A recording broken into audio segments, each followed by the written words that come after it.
Hay otros datos muy curiosos, por ejemplo, una caña de cerveza son 7 litros de agua los que necesitan, pero producir 1 kilo de mantequilla son 10.000 litros de agua. Y un filete de vaca, filete de vacuno, pues son aproximadamente unos 8.000 litros de agua. Hacer un vaquero, que es algo que utilizamos como uso, un vaquero, sí, un pantalón. Un pantalón, pero vaquero, pues son más de 10.000 litros de agua.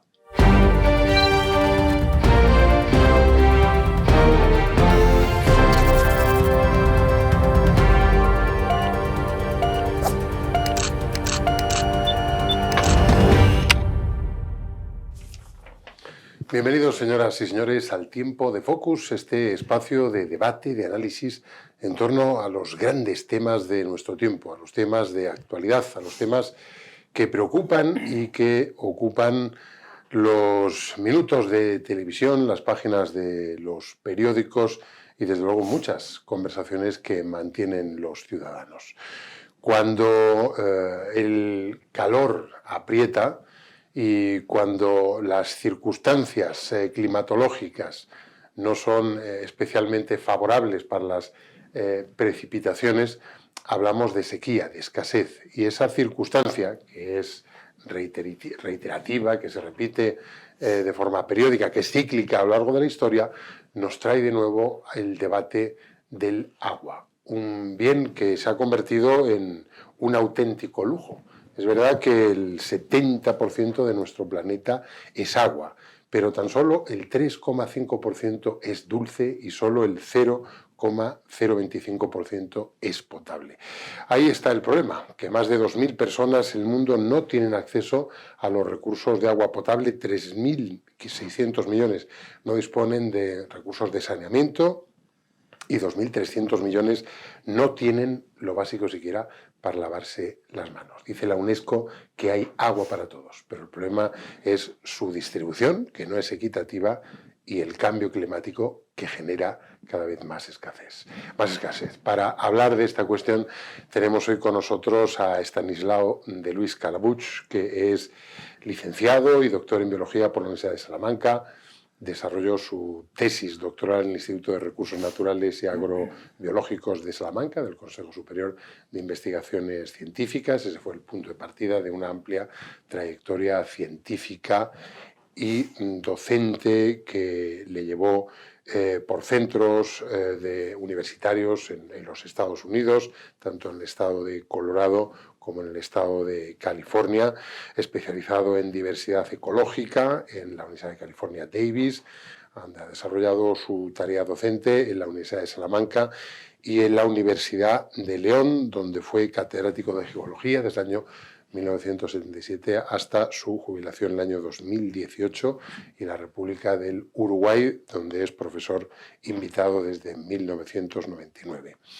Es Premio Castilla y León de Protección del Medio Ambiente y Premio Castilla y León de los Valores Humanos en 2012, compartido como vicepresidente de la Junta Provincial de León de la Asociación Española contra el Cáncer. Y es muy relevante apuntar que ha intervenido como autor principal en el informe sobre evaluación preliminar de los impactos en España por efecto del cambio climático. Estanislao, el agua, que es el elemento esencial para propiciar la vida, es también ya el elemento esencial para propiciar la vida de calidad. Es decir, el agua se va a convertir en los próximos años en elemento que de alguna forma sea decisivo para lo que es la vida social y la vida económica. Es absolutamente necesario para la vida, como acabas de decir, pero también para las actividades humanas. Todas las actividades humanas, desde el punto de vista que lo consideremos, están relacionadas con el agua. Y no solamente eso, sino que todo el planeta, todo nuestro planeta, se basa fundamentalmente en su potencial para el desarrollo de la vida en la presencia del agua. Es una situación de suerte el hecho de que nuestro planeta está donde está, el hecho de que tenga agua, pero que ese agua pueda estar en forma líquida, en forma gaseosa o en forma sólida, hace que la potencialidad que tiene para la presencia de la vida es único.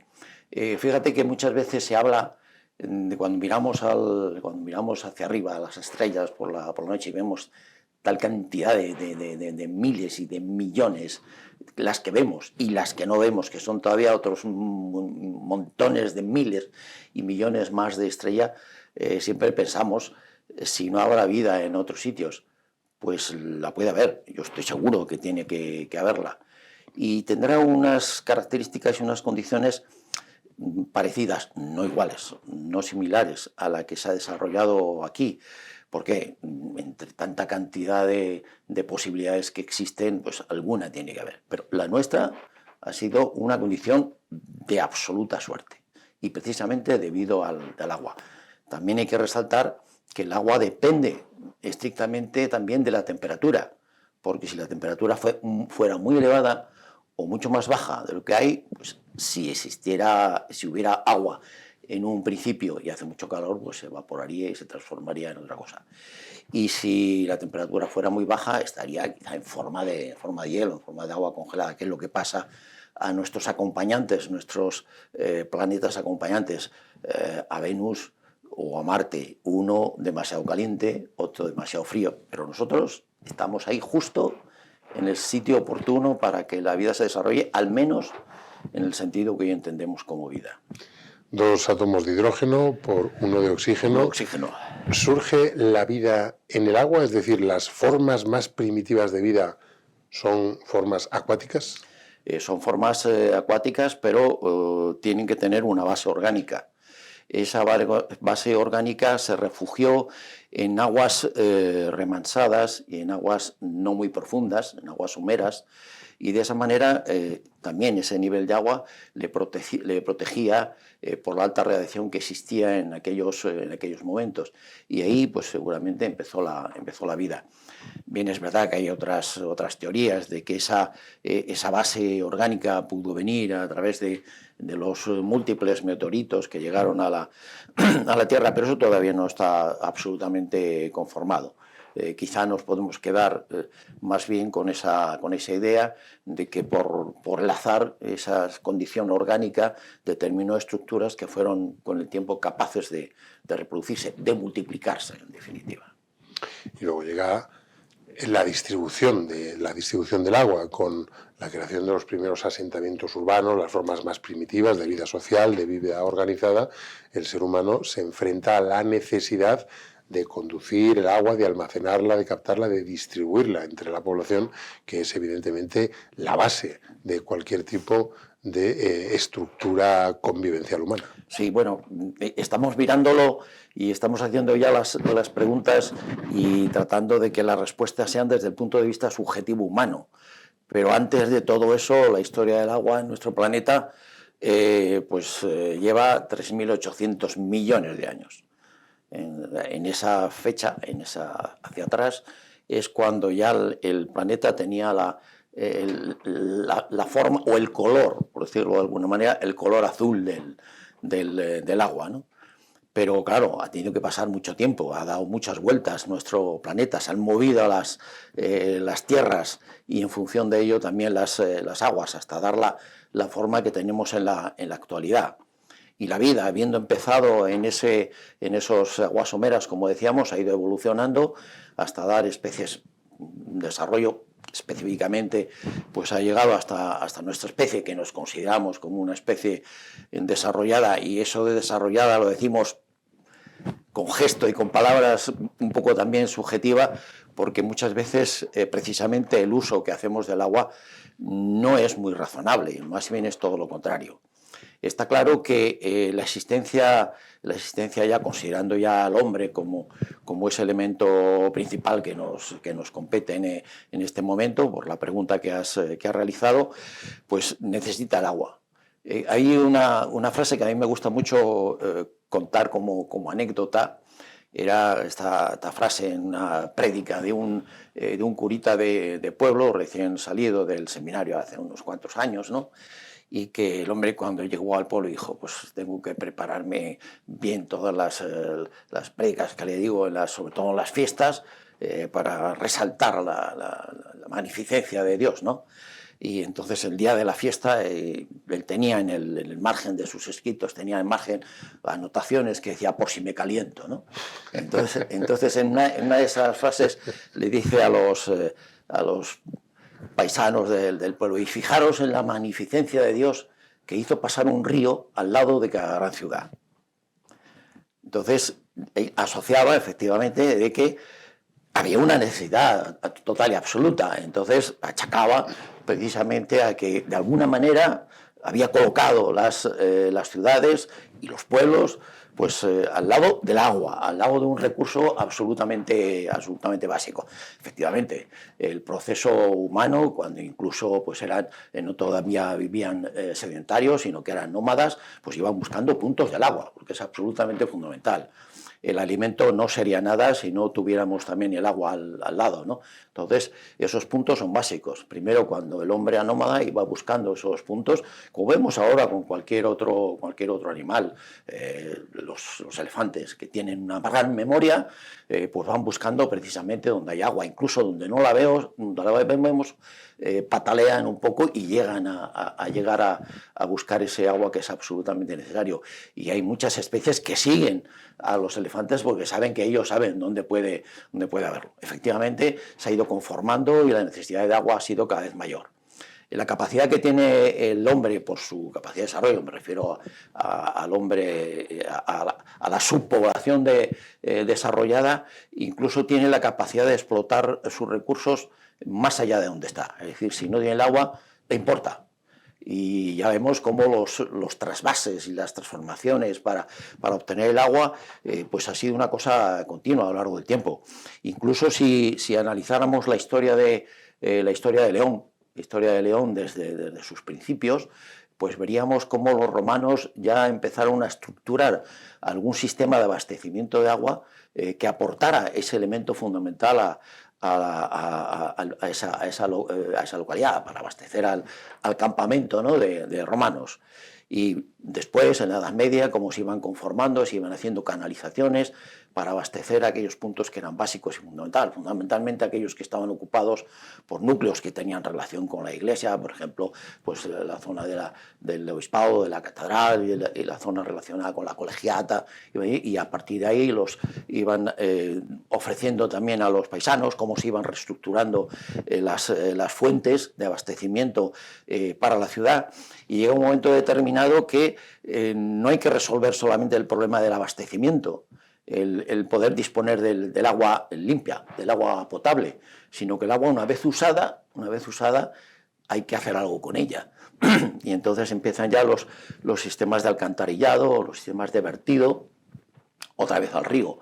Claro, si eso se repite pueblo tras pueblo, ciudad tras ciudad, los ríos se iban contaminando cada vez más. Y llega un momento que el agua existe, pero tiene una calidad con bajas posibilidades de poder ser reutilizada, ¿no? Si le damos suficiente tiempo y suficiente espacio, el agua llega a autodepurarse. Pero claro, como son tan continuos esos vertidos, pues es necesario ya depurarlo. Entonces ahí hay un cambio en la concepción. No solamente necesitamos el agua, sino que después necesitamos potabilizarla para poder utilizarla en las cuestiones relacionadas con la alimentación, y después de usarla necesitamos depurarla para que pueda ser reutilizada posteriormente. Y ese es uno de los aspectos que actualmente más pueden preocupar, que sea un ciclo completo. La interferencia humana en el ciclo del agua, que es lo que llamamos el ciclo urbano del agua, pues requiere capturar el agua de la naturaleza, luego hay que potabilizarla, después hay que distribuirla, después hay que canalizarla para esa distribución, después, una vez usada, hay que canalizarla por los sistemas de alcantarillado que sean para ser depurada, y una vez que es depurada hay que devolverla otra vez, al menos en las mismas condiciones que se tomó. Y eso no se cumple siempre. Y siempre hay un desfase muy grande entre la posibilidad de tener agua disponible, potable, para bebida, alimentación y la comida y demás, y el depurarla. En concreto, por ejemplo, en León, en la ciudad de León, aproximadamente en los años 20, empezó a ser ya a tener posibilidades de utilizar el agua incluso en las casas. Es decir, podríamos decir que los primeros grifos se abrieron en nuestras casas. Parece ser que el primero pues, fue en esa época, en la calle Alcázar de Toledo, me parece que fue la primera que tuvo agua. Y la potabilización pues fue en el año, perdón, la depuración fue en el año 1987. O sea que hay 60 años al menos de diferencia entre una cosa y la otra.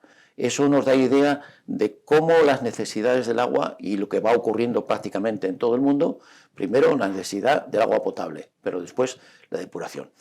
Por eso, cuando nosotros celebramos a nivel mundial, celebramos el Día Mundial del Agua, que fue precisamente la semana pasada, el día 22 de marzo, cuando se van celebrando estas onomásticas relacionadas con el agua, primero se hace valer la importancia que tiene el agua, después se hace valer el problema que hay con potabilizarla, después se hace valer el problema que hay para depurarla, y después, al final, se trata ya del agua. Digamos que la palabra clave en los últimos años es el derecho humano a disponer del agua.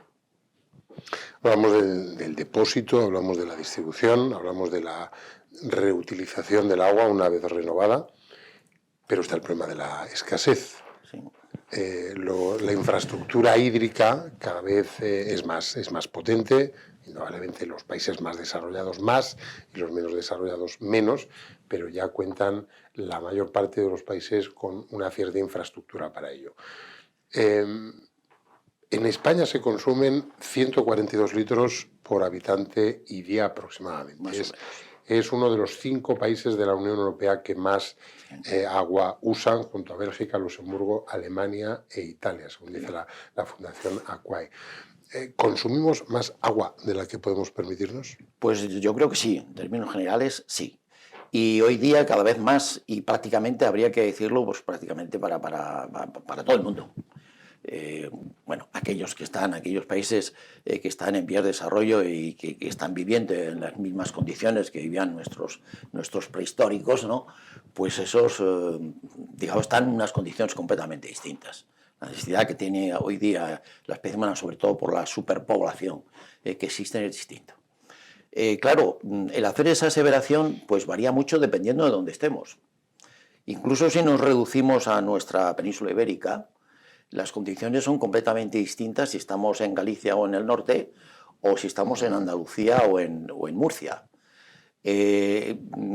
Podríamos hablar de la media de disponibilidad del agua en función del agua de escorrentía, es decir, el agua que fluye.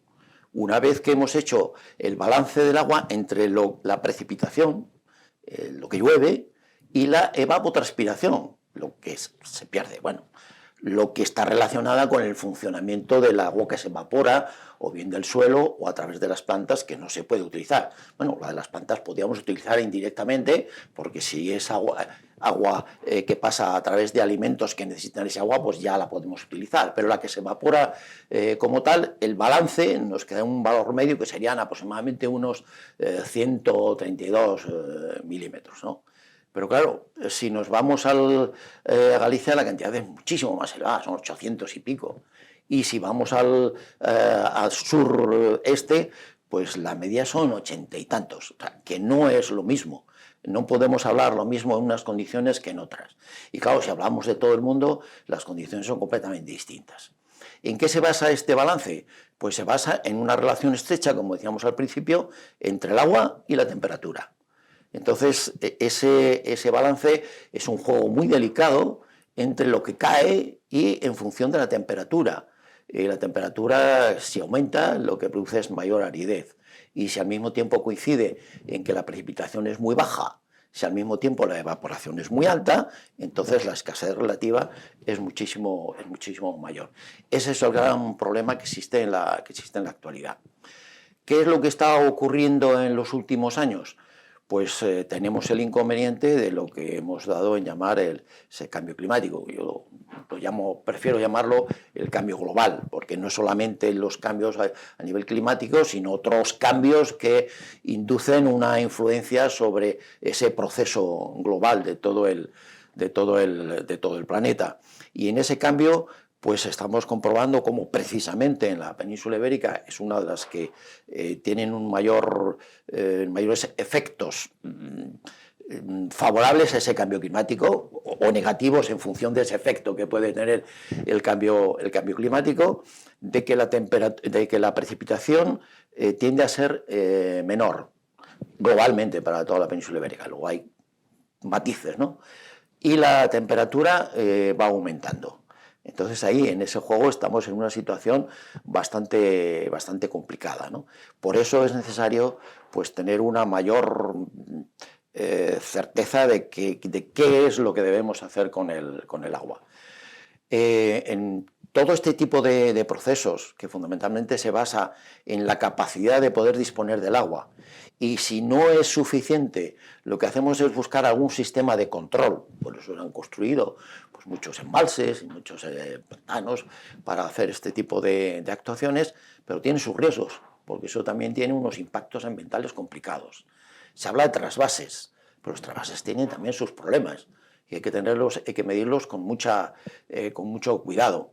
Y hay una cuestión que a mí siempre me ha llamado mucho la atención cuando se dice sin pensar de una manera global, cuando oyes a personas que deberían de tener una formación mayor y te dicen que es una pena que los ríos viertan toda esa cantidad de agua al mar.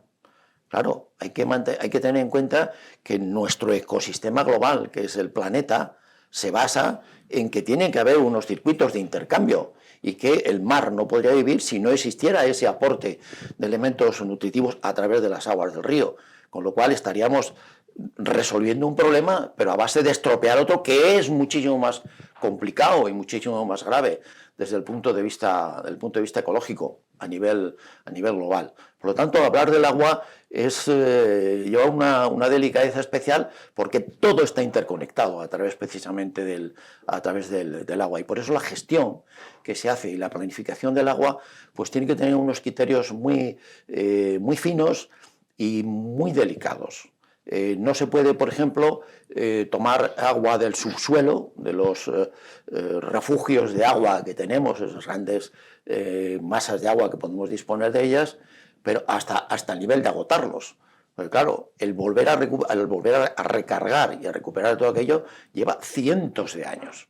Entonces, la escala de utilización de sacar el agua del subsuelo a la posible recarga para que se pueda reutilizar posteriormente es un desfase en tiempo impresionante. Podemos resolver el problema ahora, pero estamos estropeando y limitando las capacidades de utilización del agua para aquellas personas, para aquellas generaciones que nos sigan. Y uno de los objetivos fundamentales que tenemos hoy día, desde el punto de vista de la sostenibilidad, es al menos mantener las mismas condiciones para las generaciones futuras. Es lo mínimo que les debemos a nuestros hijos y a nuestros nietos. Y la cosa pinta mal en estas circunstancias y sobre todo con las futuras condiciones que nos están definiendo el cambio climático.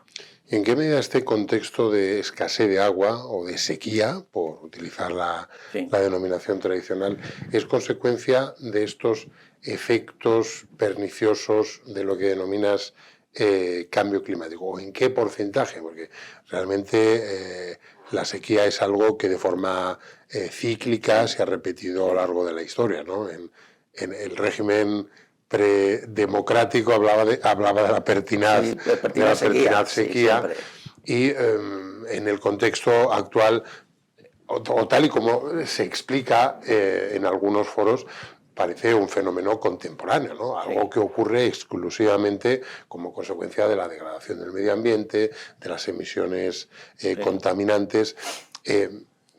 ¿De qué manera podemos entender el contexto actual de escasez de agua, que es lo que es la sequía, como consecuencia de esos efectos? Sí, bueno, quizá lo primero que hay que tener en cuenta es que es necesario tener información, tener datos. Es verdad que hace cientos de años esa información puntual y global de las condiciones tanto de precipitación como de temperatura no se disponía de ellas. En la actualidad sí. no solamente de una manera directa, sino a través de sistemas indirectos, a través de nuestros satélites que nos controlan prácticamente todo, y entre otras cosas eso, la humedad del suelo y la temperatura que hay. Ya se pueden hacer juegos mucho más específicos, y sobre todo ahora con la inteligencia artificial, los análisis matemáticos, el buscar algoritmos que permiten todo eso a base de los Big Data. Pues todo ese tipo de información nos permite tener cálculos mucho más exactos de lo que hay. Y podemos tener series históricas pues bastante precisas de lo que tenemos. Yo recuerdo, siempre le presentaba, ya estoy jubilado y no me acuerdo que estoy jubilado ya, le presentaba a mis alumnos cuando hablábamos de este tipo de cuestiones, pues una serie larga de años, desde el 1900 hasta el momento, hasta el año que tuviéramos. Ahora pues tengo hasta el 2023. Son 123 años de evolución de las precipitaciones medias de España. Podríamos hacerlo para cada uno de los sitios, pero el resultado que tendríamos para Galicia o para Murcia o Andalucía serían distintos, como ya hemos dicho. No, pero vamos, tenemos la media. La media es un valor un poco falso estadísticamente, porque nos da un poco la globalidad, pero es significativo porque reúne muchos datos, ¿no? Bueno, pues en esa evolución lo primero que se ve son muchos picos, unas subidas y bajadas casi continuas. Es decir, no es una línea que siempre sea más o menos igual. Y si clasificamos la cantidad de precipitación que hay o los años correspondientes en función de 5 niveles, muy húmedo, normal, seco y muy seco, bueno, pues vemos cómo últimamente la mayoría de los años están dentro de ese apartado de muy seco, de muy seco o seco. Entre muy seco y seco están el 60% de esos 123 años, el 60%. Y más el 65%, perdón, porque el 40% han sido años muy secos y un 25% secos. Normales solo ha habido el 18%. Es decir, que los húmedos son muy pocos, dentro de esa clasificación general que tenemos. No significa relativizándola, pero vemos que es así. Y otra cosa que también vamos viendo es que hay ya series de varios años continuados que son muy secos, 5 años, 4 o 5 años seguidos de muy seco. Y también, que es lo más característico y lo más quizá lo más importante de resaltar de lo que significa este efecto del cambio climático son las grandes variaciones que existen tanto en precipitación como en temperatura. En temperatura lo estamos viendo hoy, porque hace 2 días teníamos una primavera, casi verano, y hoy ya tenemos otra vez el invierno, ¿no? Pero bueno, temperatura y precipitación. Y en precipitación vemos que se salta de situaciones muy secas a muy húmedas en solo un año. Y también de muy húmedas a muy secas en tan solo un año. Esta variabilidad es uno de los factores que más influye. Pero esos periodos continuados de 5 años y tal, es lo que produce estas series de sequía que se van repitiendo, pero cada vez van situándose hacia la posición de mayor sequía, de menos precipitación. Y eso en el mapa de la península ibérica se ve claramente en la proyección que va viendo todos los años. Este año específicamente, que ha afectado a lo que es toda la zona mediterránea, Cataluña, toda esa zona, hasta todo el sur. Hay una línea que podríamos trazar, que vemos una zona que, bueno, más o menos se va manteniendo, y es otra zona que no hay forma de que... Bueno, esa situación produce también lo que conocemos como el ciclo social del agua, es decir, la respuesta que la sociedad da a esas variaciones de evolución de la precipitación en nuestro territorio. Cuando empieza a no llover, bueno, la gente se preocupa, pasan 2 años, se preocupa un poquito más. Pasan 3 años, ya empieza la cosa a ser grave, y aquellos que están implicados directamente en el uso necesario del agua para sus producciones, para actividades industriales o del tipo que sea, ya empiezan a levantar la voz. 4 años de sequía, ya la cosa se acalora, ya van saliendo a la calle a protestar, a decir por qué no se almacena más agua, por qué no se hacen más embalses. 5 años, aquello ya dice, no, hay que proyectar ya a partir del gobierno, y dice, sí, tenemos que proyectar, tenemos que hacer construcción, trasvases, no sé qué, no sé cuándo. 6.º año, vuelve otra vez ya a caer la precipitación y en ese momento se olvida todo el mundo de qué ha pasado con el agua. Es decir, la concienciación tenía que ser mucho más continua. ¿Y qué tenemos que hacer? Simplemente pues, ser conscientes de que el agua la tenemos en cantidad, sí, pero no la tenemos en calidad suficiente y en cantidad cada vez también menor en cuanto a disponibilidad posible. Es decir, esa relación de los ciclos del agua que comentabas tú está asociado también a un ciclo social de necesidad del agua y manifestaciones a nivel popular y a nivel de la población de esas necesidades. Dicho de otra manera, por las circunstancias medioambientales, por la evolución de las circunstancias o de los factores medioambientales, mejor dicho, estamos irremisiblemente abocados a un escenario en el que los recursos hídricos van a ser más limitados con respecto al ciclo histórico, ¿no? Sí. Esto exige, claro, un cambio cultural, una forma de entender el agua como un recurso público, como un recurso social y, naturalmente, nuevas infraestructuras, ¿no? Porque, claro, no solo estamos hablando del consumo humano, es decir, el agua que se bebe. Cultura, la industria y todo. Sí, claro, sí, efectivamente.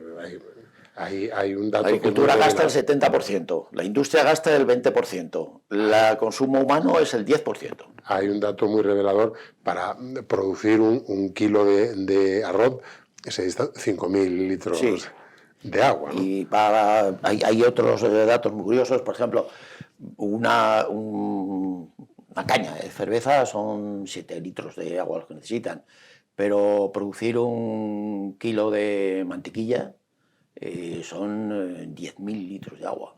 Y un filete de vaca, filete de vacuno, pues son aproximadamente unos 8.000 litros de agua. Hacer un vaquero, que es algo que utilizamos como uso, un vaquero. Sí, un pantalón. Un pantalón, pero vaquero, pues son más de 10.000 litros de agua. Y una camiseta pues son 5.000, 6.000 litros de agua. Una camiseta, que nos ponemos de forma normal para andar por la calle, ¿no? En verano. Pues ese gasto también está asociado a todo el consumo del agua, que es el agua no visible, es el agua virtual. Es lo que no vemos de gasto de agua, pero que estamos utilizando. Y esto se descubrió cuando había que hacer el cálculo de esas necesidades y entonces hubo un economista que pensó, bueno, ¿y si esto lo producen en otro sitio?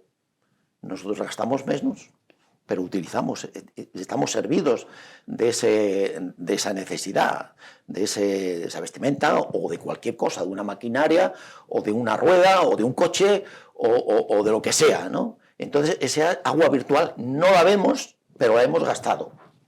Y eso es lo que se asocia también a ese otro concepto del que llamamos la huella hídrica. La huella hídrica es la cantidad total que consumimos por año, por persona, o por ciudad, o por país, de todo aquello que hemos utilizado y que ha necesitado el agua, que puede ser el alimento, que puede ser este vaso de agua que tenemos aquí, que a lo largo del día bebemos 2 litros, y lo que va en la comida, unos cuantos más, pero claro, todo aquello que está relacionado con nuestros usos en servicios de las necesidades que nos hemos creado, pues fíjate la cantidad de litros y litros de agua que suponen esa huella hídrica. Hay otra cosa que me gustaría resaltar. Cuando hablamos que siempre tenemos que tener una referencia, cuando decimos, bueno, ¿es más o es menos que antes? Desde el punto de vista de ese concepto del cambio climático, del cambio global, utilizamos como referencia el último tercio del siglo pasado, considerándolo como fue lo último normal que teníamos en cuanto a condiciones climatológicas, tanto de temperatura como de precipitación. No es así, porque ya en esa época ya empezó a notarse que eso empezó precisamente en la década de los 60 y la década de los 70 fue cuando empezaron a oírse las voces a nivel internacional de que algo estaba pasando y tal, pero bueno, se considera ese valor y se va comprobando qué es lo que está pasando, siempre con referencia a lo que ocurrió en ese último tercio. Pero claro, si volvemos más hacia atrás, ya nos estamos pasando de usos y de costumbres, por ejemplo, en las partidas de Alfonso X el Sabio, del siglo XIII, se decía, en la tercera, que decía que el agua era un recurso, más o menos traducido al castellano actual, se decía que era un recurso inagotable y que cualquier persona podía usar de ella como le fuera menester. Y se consideraban como recursos inagotables el agua y el aire. Pero claro, si vemos nuestra ley de aguas, la última ley de aguas del 1987, o la Carta del Agua a nivel europeo de 1968, pues nos dice lo primero, que el agua no es inagotable, que se puede transformar, que se puede usar, hay que reutilizarla y que hay que tener mucho cuidado con ella. Es lo primero que dicen, de inagotable, nada. Dice, porque tenemos mucha cantidad, pero tenemos poca calidad del agua a nivel general. Entonces, esas comparaciones nos hacen ver que efectivamente las cosas están cambiando, que el agua no es algo que podamos utilizar de la forma que queramos, porque es poca la que tenemos para poder utilizar. Y si queremos utilizarla, tendremos que, al final, tratar de depurarla para poder reutilizar ese agua. Eso sería lo ideal. Y claro, cuando hablamos de reutilización, pues también depende del comportamiento, depende de en qué sitios. En aquellos sitios en los que realmente necesitan el agua, la reutilización después de ser depurada o bien de forma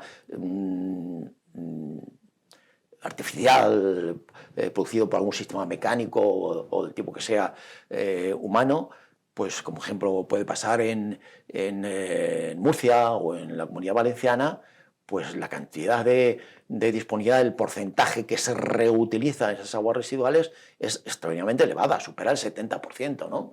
En los casos, por ejemplo, de Murcia. Sin embargo, en Castilla y León, el agua reutilizada después de ese uso es solamente el 1,2%, igual que ocurre en Galicia. Otras comunidades un poco mayor, pero claro, estas que necesitan realmente el agua son las que están reutilizándolo. Entonces ahí vemos la necesidad, pero que teníamos que ser más conscientes globalmente de que eso está ocurriendo y teníamos que hacerlo.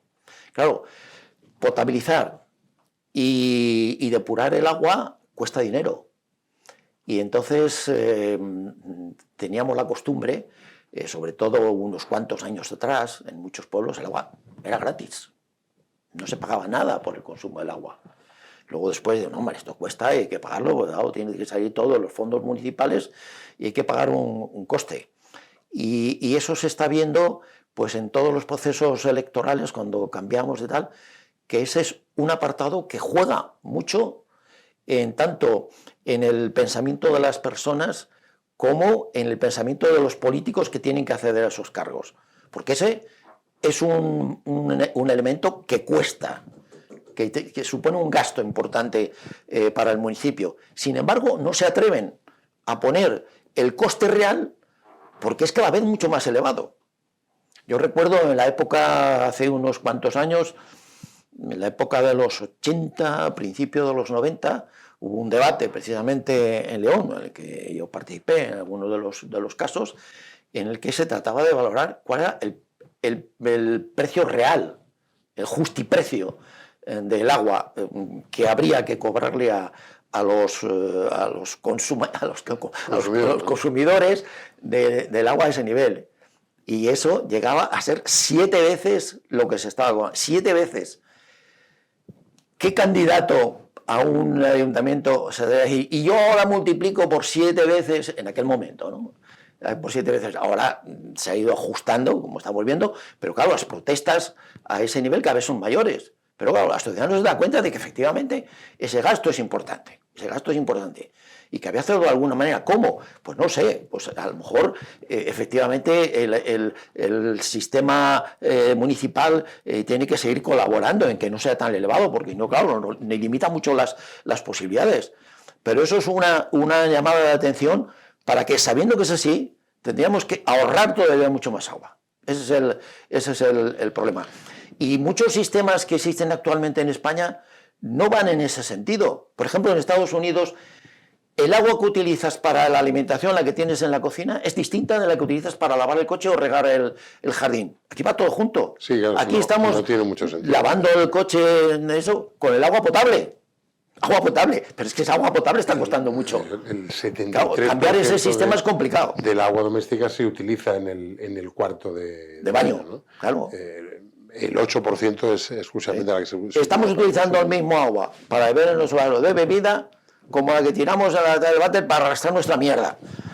Resulta un poco difícil de entender. Claro, ¿qué supondría eso desde el punto de vista técnico? Pues un cambio impresionante, Claro, no es fácil, pero resulta llamativo, ¿no? Por lo menos. Sí, el problema, como en casi todas las cuestiones de esta complejidad, está en análisis simplistas, en la frivolización y con frecuencia en trasladar a la sociedad mensajes que como poco son acientíficos, ¿no? Porque en realidad cuando hablamos de sequía inmediatamente lo conectamos con el cambio climático y el cambio climático se aborda desde posiciones ideológicas, ¿no? En el que parece que solo las emisiones que realiza la industria son los únicos causantes de la escasez del agua.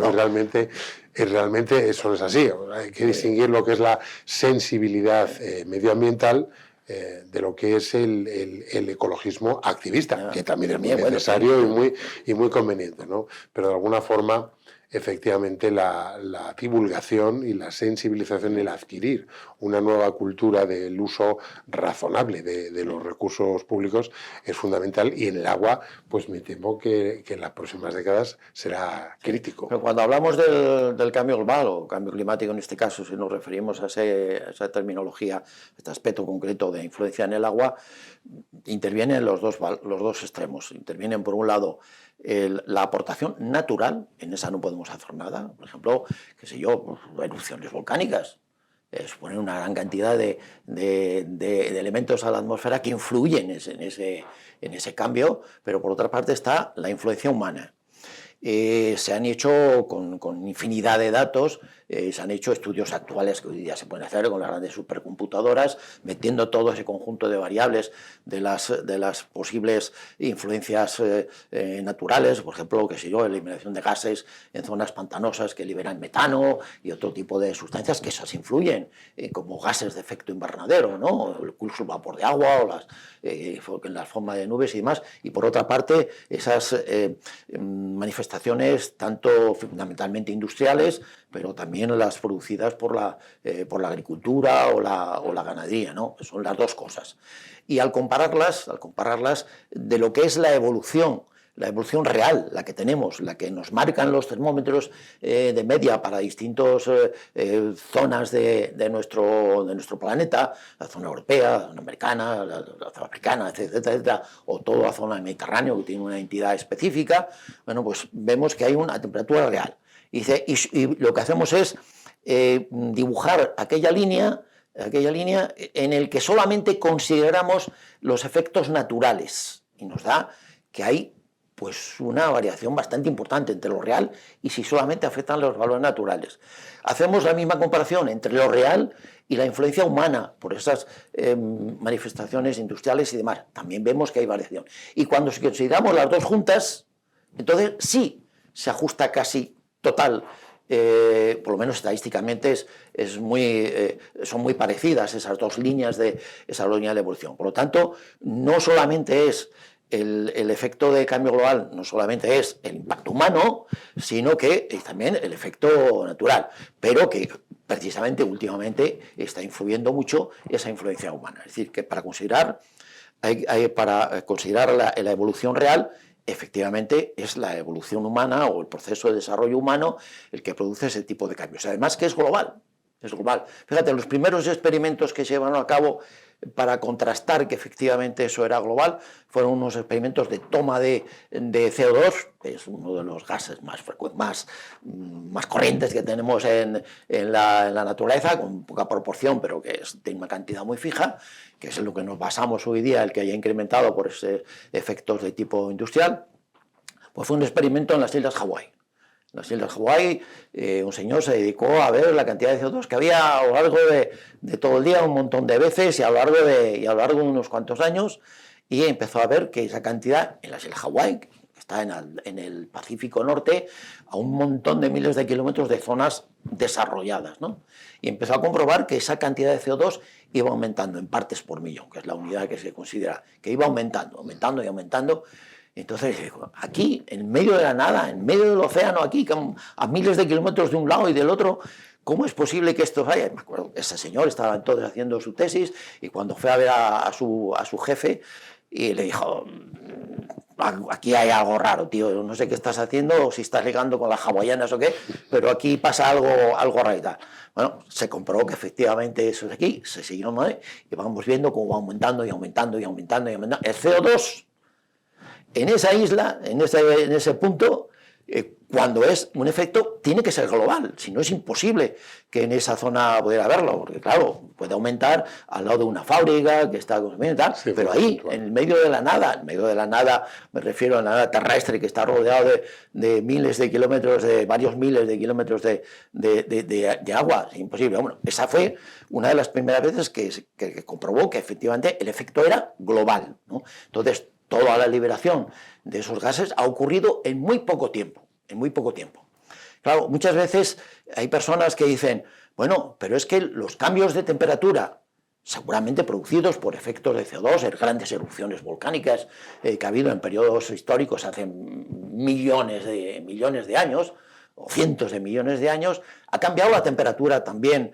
incluso ha subido hasta 7 grados y ha bajado 5 grados con respecto a mí. Estamos hablando ahora de que subida de 2 grados sería ya algún hecatombe, pero ¿cuál es la diferencia?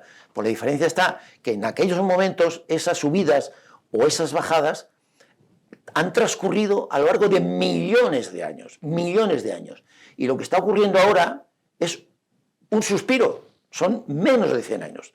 En menos de 100 años, un incremento de 2 grados de temperatura, o un grado de temperatura, es ya casi una catástrofe, a nivel global, porque eso no ha ocurrido nunca, y eso es debido a la especie humana. Claro, hasta tal punto que ha habido pues una persona, un científico, ha dicho, no, estamos ya en otra era geológica. La influencia humana, por la gran cantidad de CO2 que ha aumentado en el planeta y los efectos que tiene el CO2 desde el punto de vista climático, desde el punto de vista geológico, están modificando el planeta. Con lo cual dice, no, estamos en otra era distinta. Estamos en el antropoceno. Es decir, una especie, la humana, es capaz de modificar las condiciones de todo un planeta. Eso es muy importante. Entenderlo y asimilarlo. Y no decir, esconder la cabeza debajo de tierra y decir, no, esto no. Es decir, todo va conectado. Desde el punto de vista ecológico, cualquier cambio aquí produce cambio allá. El efecto mariposa que nos contaban, de que el vuelo de una mariposa en Japón pues, podía afectar a tormentas en América. Todo está conectado. Y el efecto humano en la actualidad es realmente importante y hay que intentarlo y conocerlo. Y como decía antes, a mis alumnos también les contaba este chiste para ver la importancia que tiene no solamente el cambio, sino la velocidad. Cuando nuestro querido Gila, vestido de soldado, cogía el teléfono para hablar con su capitán, y decía, mi capitán, si a mí no me asustan las balas, a mí lo que me asusta es la velocidad a la que vienen. Eso es el cambio climático. Es la velocidad, no la cantidad que hay, porque eso puede haber ocurrido, como decimos, a lo largo de millones de años. Pero aquí está ocurriendo en menos de 100, en menos de 200, si quieres, para contar un poco el inicio en la época industrial, ¿no? Y eso indudablemente pues, va a requerir cambios, las políticas públicas, va a requerir consensos, alianzas, acuerdos internacionales.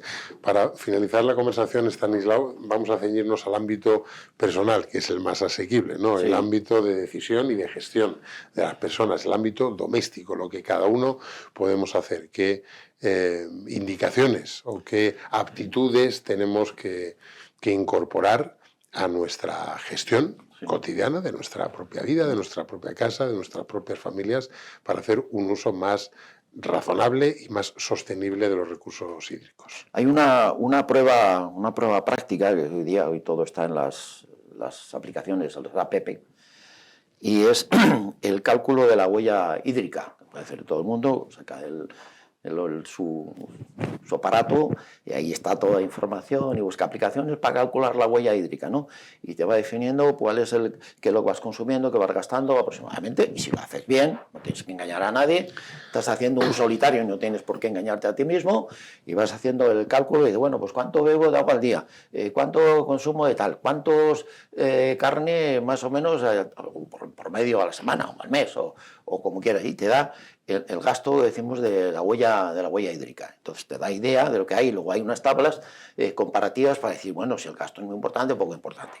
Cuando vemos el mapa mundial y vemos cómo se distribuye en por medio para cada uno de los países en todo el mundo, incluso está dividido en los tres subsectores de la huella hídrica, que son la huella azul, que es las aguas naturales, las corrientes y tal, el agua verde, que es la que utilizamos a través fundamentalmente de los vegetales, y el agua gris, debido a la contaminación del agua y lo que es necesario luego después para llegar a depurarla. Bueno, pues vemos que hay grandes diferencias. ¿Cuáles son los países que más consumo, más huella ecológica tienen? Pues los más desarrollados o los que tienen más población. Si al mismo tiempo tienes más población y más desarrollado, el gasto es mayor. Entonces, las condiciones fundamentales, pues tener precaución con todas las actividades que hacemos a lo largo del día relacionadas con el agua, y tener una base de conocimientos pues básicos y fundamentales de que el transporte de cualquier consumo está relacionado también con el agua. Es decir, si consumes más cerca, el gasto hídrico también será mucho menor. Pues nos quedamos con ese aprendizaje, con ese análisis muy, muy complejo. Evidentemente es una conversación, esto requeriría de muchas conversaciones, pero este es un tema, el agua, que posiblemente protagonice muchas de las grandes decisiones de los estados en los próximos años, ¿no? O sea, se ha conseguido eso mismo, ¿no? Con la huella de carbono, pues llegará la huella hídrica y será seguramente necesaria una gran alianza mundial en torno al agua. Estela, muchísimas gracias. Gracias a vosotros.